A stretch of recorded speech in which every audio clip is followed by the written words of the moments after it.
In this video lesson, we are going to be looking at SAT 2021 practice questions. Without wasting much time, let us start with this question here. We have 4x plus 3y equals 11. 2x minus y equals 13.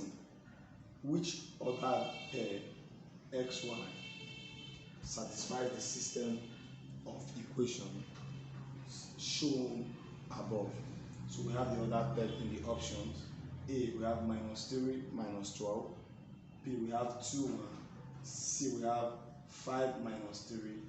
D, we have 6 minus 6. So these are systems of simultaneous equation. So what we are going to do is this. If you look at the options here, the equation here, you will find out that in equation 1, let me call this equation 1, and this is equation 2. Now the coefficient of y here is minus 1, so I can easily make y the subject of the formula in equation 2. So by doing that, I'm going to do this. I'm going to take this y this way, so I'm going to have 2x, then I'll bring this way. So when this crosses the sign of equality, it becomes negative. So I have minus 13 equals, and when this go here, it becomes positive equals y. So I can call this equation 3. So what I'm going to do, I'm going to substitute 2x minus 13 for y in equation 1. I'm going to be substituting this because we derived this from the equation 2, so I'm going to substitute it into equation 1. So wherever I have y in equation 1, I'm going to replace it with 2x minus 13. So I'm going to have 4x plus 3y. Okay, in place of y, I'm going to have 2x minus 13 equals 11.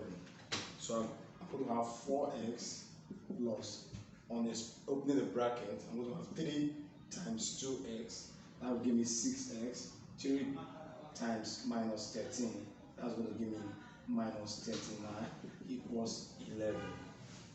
So I'll add this together. I have 10x equals 11. So minus 39 will go to the other side, becomes plus 39. So I have 10x equals 11 plus 39. That's going to give me 50. 9 plus 1 is 10.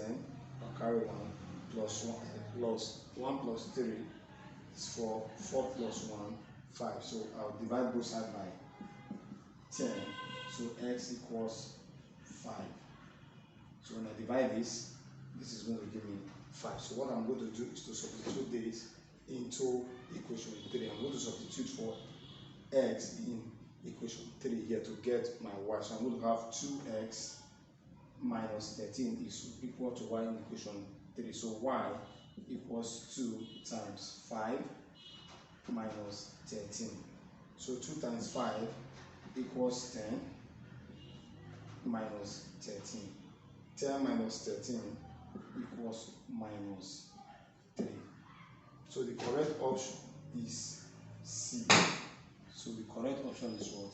C. So that gives the answer to that.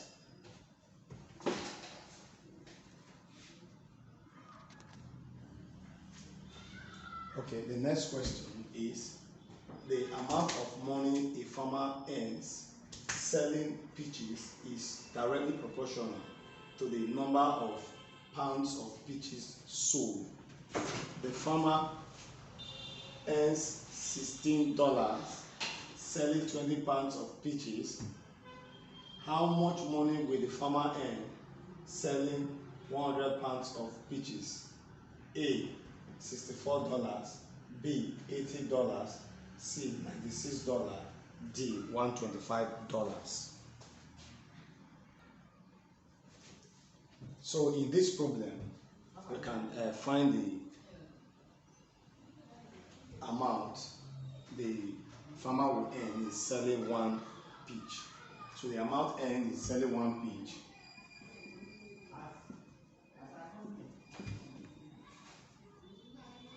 In selling a peach will be equal to the amount earned is selling 20 peaches, that's $16, divided by 20.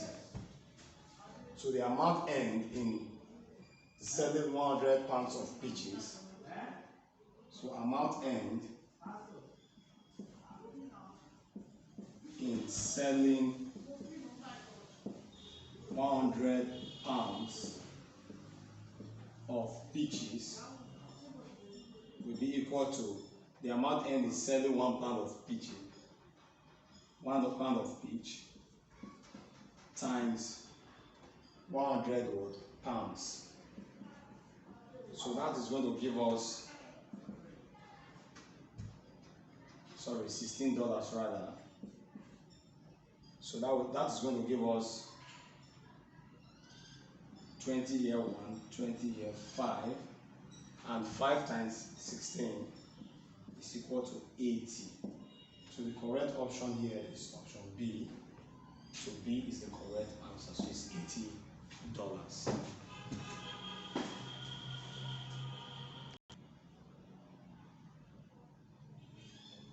Okay, question 3.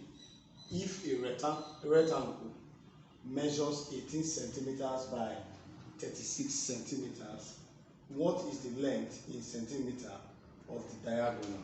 So these are the options: A 27, B 54, C 9/5, D 18/5. So it means that we are likely to get our answer in short form. So what we do is to draw the rectangle. So this is a rectangle.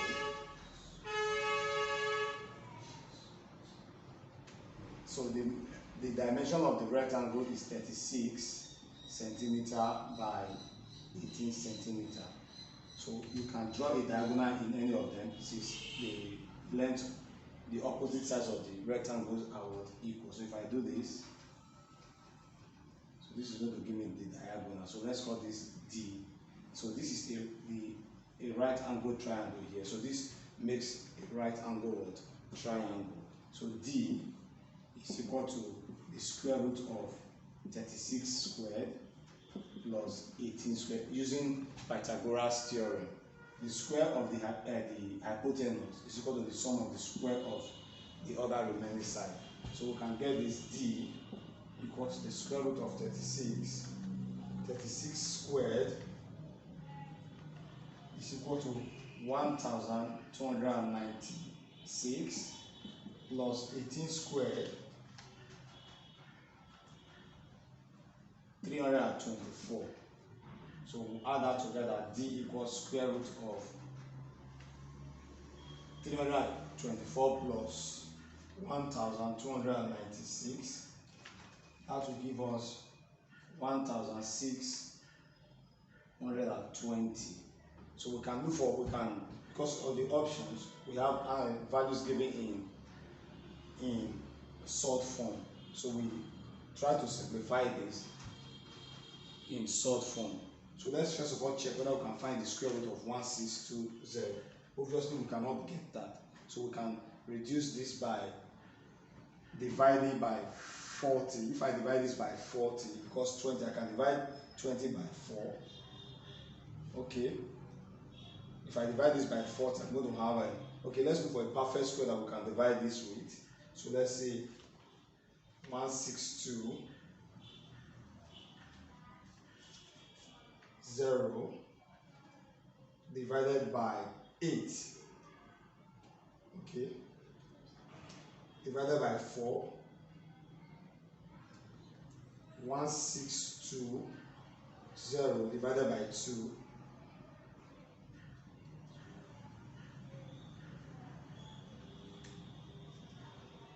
so I'm going to have 81.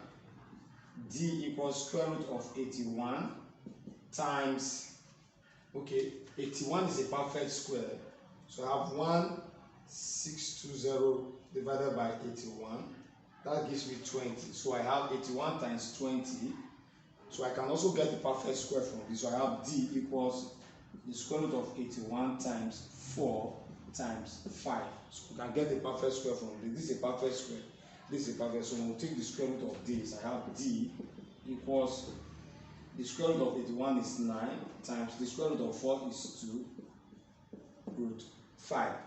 So this equals to 9 times 5, 9 times 2, I have 18 root 5. So the correct option is option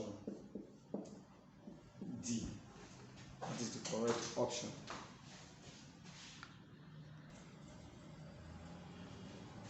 Okay, question 4. A function f satisfies f of 3 equals 0 and f of 7 equals 2. A function g satisfies g of 0 equals 3 and g of 3 equals 7. What is the value of f of g of 3? So what we are going to do is to start with what is inside of this. So g of 3 is equal to what? From here, g of 3 is equal to 7.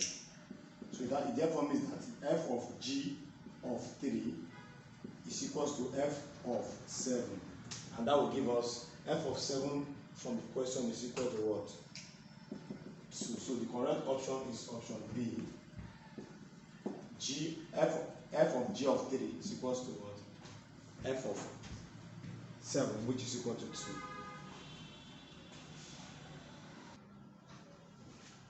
Okay, question number 5. 10a raised to power 5b times 2ab squared times 3a raised to power 4b raised to power 3 is equivalent to all of this. So we are going to apply the law of indices. So what we are going to do is this: we just multiply the coefficients of the letters. So we are going to have 10 times 2, that's 20, 20 times 3, that's 60. And we group the letters. So I have a raised to power 5. So we are multiplying this times this. So we have the power of a here is 1. So I have plus 1. And the power of a here is what? 4. So plus 4 times b. The power of b here is 1. Plus the power of b here is 2. Plus the power of b here is 3. So we have, so that's going to give us 60a. 5 plus 1 is 4 plus 5 plus 1 is 6 plus 4. That is 10. Then we have b, 1 plus 2, that's 3, plus 3, that's 6. So the correct option is option C. So that's the correct option.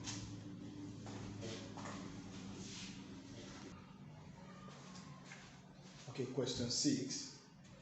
1 over 5x minus 1 over 10y equals 13. 1 over 2x plus 1 over 2y equals 10. Which ordered pair xy satisfies the equations above? A minus 40, 60, B 50 minus 30, C 60 minus 10, D minus 80, 100. So what I'm going to do, we're going to look at the two equations. Let's call this equation 1 and equation 2. So we can just remove the fractions by looking at the LCM of this and this. So the LCM of 5 and 10 is 10. So I'm going to multiply through this by 10. So I'm going to have 10 times 1 times x is x over 5 minus 10. This is minus 10 times 1 times y is 5 over 10 equals 13 times 10 is 130. So this will go, this I have 5 here 1, 5 is, so I have 2x minus 10 will cancel out the minus y equals 130.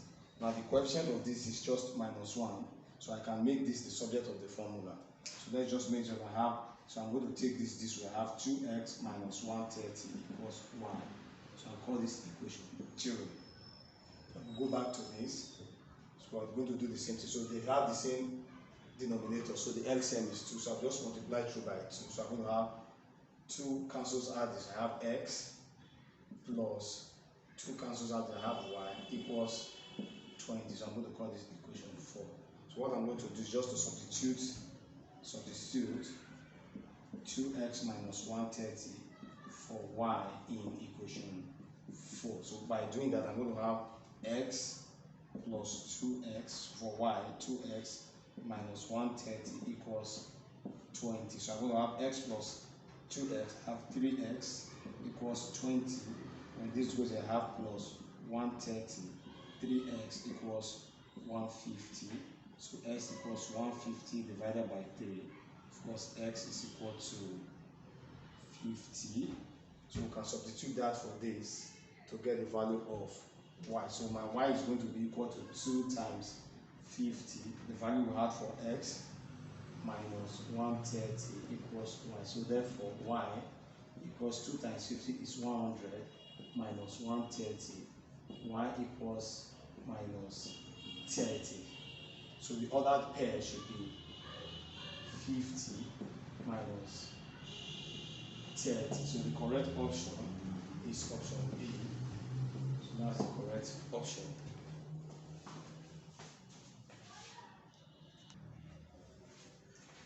So for question 7, if y equals ks, where k is a constant and y equals 18 when s is 3, what is the value of y when s equals 2? So we are going to follow the relation here.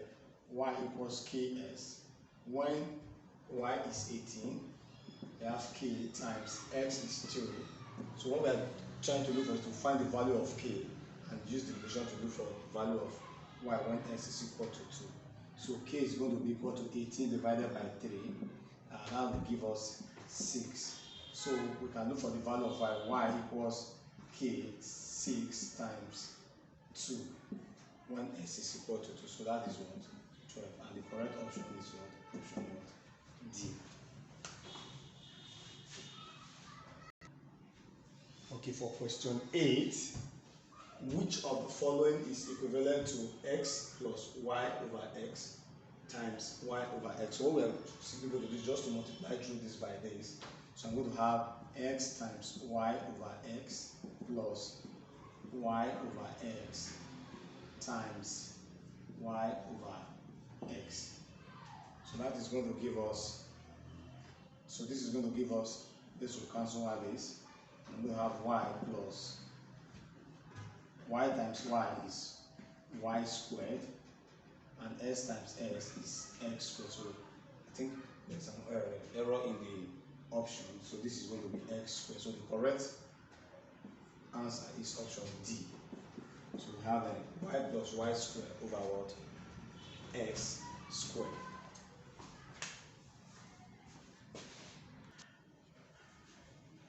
Okay, for question 9, the question seems very long. The amount of money a local farmer earns selling peaches is directly proportional to the number of pounds of peaches sold. The farmer earns $16 selling 20 pounds of peaches. The farmer uses 36% of the money earned to pay for expenses on the farm. The rest of the money earned is the farmer's profit.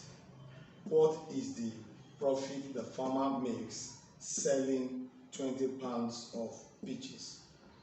So whenever the farmer sells 20 pounds, he earns $16. Of the $16 he earns, 36% of it is used to pay for expenses on the farm. The remaining becomes his what? Profit. So what we are going to do, we are just going to get the percentage profit. The percentage profit is going to be 100% minus 36%.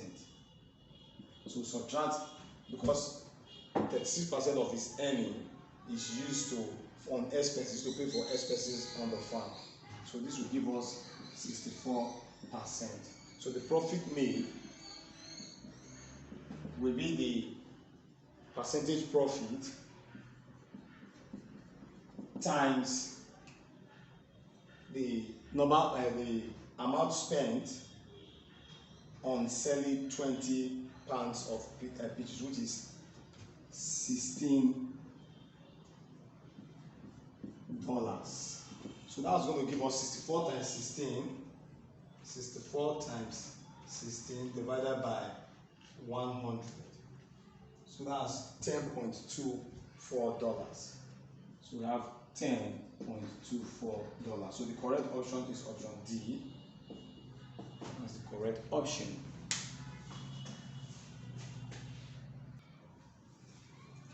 Okay, for question 10, for the first 4 games of a football season, the running back rushed the following number of yards per game: 120, 134, 125, and 139 yards. After the 5th game, he would like his average rushing yards per game to be 135 yards.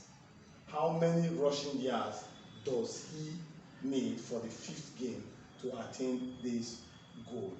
Now what he wants to do, I think the rushing back is a position played by a player in the American football. So the distances he covered are just this for the first 4 games: 120, 134, 125, and 137. What he needs to do, he wants to have an average rushing hour or a mean rushing hour of 135 for the next game. So what do? We just calculate the mean. We find a value for the 5th yard, for a value for the yard for the 5th game. So let's call that x. So we're going to have this 120 plus 134 plus 125 plus 139 plus the number of yards for the 5th game, which we are assigning x, divided by, so there are 5 games, so we have 5. So the mean of this, or the average of these numbers, the sum of these numbers, is equal to 135. So when I sum all this together, 120 plus 134 plus 135 plus 139, that's going to give me 518 plus x divided by 5 equals 135. So I'm going to cross multiply. Have 518 plus x equals 135 times 5. That's going to give me 675. So x is equal to 675 minus 518, and that's going to give me 157. So the correct option is option C. Sorry, C. That's the correct option. So what we just have to do is to look for the mean of these numbers and equate it to this. That is the average. Okay. Question 11. A trapezoid has base lengths B1 and B2 and area A. The formula for the height h of a trapezoid is h equals 2a divided by b1 plus b2, where a is the area in square units and b1 and b2 are base lengths of the trapezoid. When a is divided by 2, what is the effect on h? So let's look at this. So we're going to look at this equation. I'm going to have h, or the relation h equals 2a all over b1 plus b2. You can either do it this way by making a equals a over 2. So if I do that, I'm going to substitute this, making it a over 2. So I have h equals, now you know that this equation looks like 2 times a over b1 plus b2. That's what it looks like. So if I do this, a over 2, I'm going to have h equals 2 into a over 2 all over b1 plus b2. So this will cancel out this. H becomes a over b1 plus b2. Now look at this. You see that this 2 has been removed from here. We are multiplying this by 2. So what does that tell us? It tells us that this reduces by what? H has reduced by what? 2. Now if you don't want to do it that way, you can also do it this way by using values, substituting values for a, b1 and b2.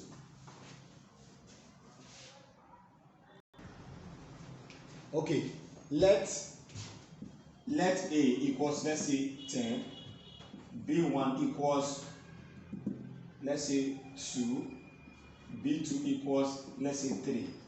So h is going to be equal to 2 times 10 divided by 2 plus 3 is 5. That's 5 here 1, 5 here half 2. 2 times 2 is 4. Now let's reduce a by 2. So if I reduce a by 2, then a becomes what? A becomes 5.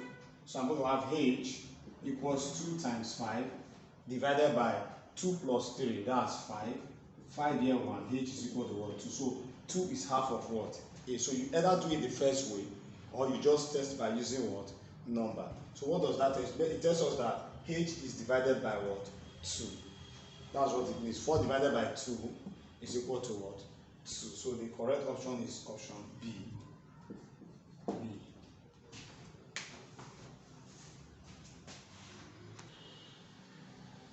Okay, for question 12, we have two functions. The first function is g of s equals s squared minus 4, all in the bracket squared plus 3, and h of s equal to minus s plus 6. So this function here, this is a parabola. A quadratic graph is for g of s, and this straight line is for h of x. So they said that which of the following describes a true relationship between the functions g of s equals this and h of x equals this. So let's look at the options and see where we can get a solution for this. Now in option A, they said that g of x is less than h of x for all x. Now let's check that out. The highest point of g of s is this, and there is no intersection between these two. Look at this. This decreases from here downward, and then increases. But this decreases downward from this point downward. This is a decreasing slope. That's why we have a negative slope for it here, -1. Now you can test this by looking at the point. Let's take this point for example. If I take this point here and I trace it down this way, you find out that this point and this point have the same value for s here, but the value of y here is here, and for y here is on this side. So you see that this is actually higher than this. So it means that g of s cannot be lower than x at this point. Now let's check for every other point. If I take this point here and I trace it down this way, you find out that this point here and this point will have the same value for what? X. But if you go upward, you see that the value of s, y for this is lower than this, because the function g of s actually is the value of y, and the function h of x is the value of y for all values of x for this and this. So they have the same value of x here, but you can look from the graph, you can see that this is higher. If you go to this point also, let's take a point here and you trace it down, you find out that y is very low here and y here is higher. So you see that for all values of x, g of x is always higher than, or is always greater than h of x. So if you look at the option, g of x is less than h of x, is incorrect. G of x is greater than h of x for all x. So from what I have explained here, you can see that g of x is always greater than what? H of x for all values of x. G of x and h of x are increasing for all values of x, which is not true. I said that from the beginning. G of s decreases to this point, and here it increases upward. So for all values of s, for some values of s, g of s decreases, while for some value it increases. That's not true. For h of s rather, all values of s decreases, so there's no increase. Then g of s and h of s are decreasing for all values of, which is the same as c, which is not true. Because for all values for h of s rather, for all values of s it decreases, but for g of s it decreases from here to this point, then increases. So for all values of s, g of s is not decreasing, but it decreases at some point, then becomes constant at this point, then increases as we go. Okay, for question number 13, we have a graph that displays the total cost C in dollars of renting a moving truck for 8 hours. So we are plotting the graph of total cost against time in hours. What does the C-intercept represent in the graph? The C-intercept is the point where the graph touches the vertical axis, the total cost axis. So this is the point here. Now, the options are the total number of moving trucks rented. What does this point here, what does it mean? That's the question. This is this say intercept. B, the cost per hour to rent the moving truck. C, the initial cost of renting the moving truck. D, the total number of hours the moving truck is rented. Now look at this from the graph. The initial conditions are this 0, 0. It means that the initial condition is at time t equals 0. At time t equals 0, the initial cost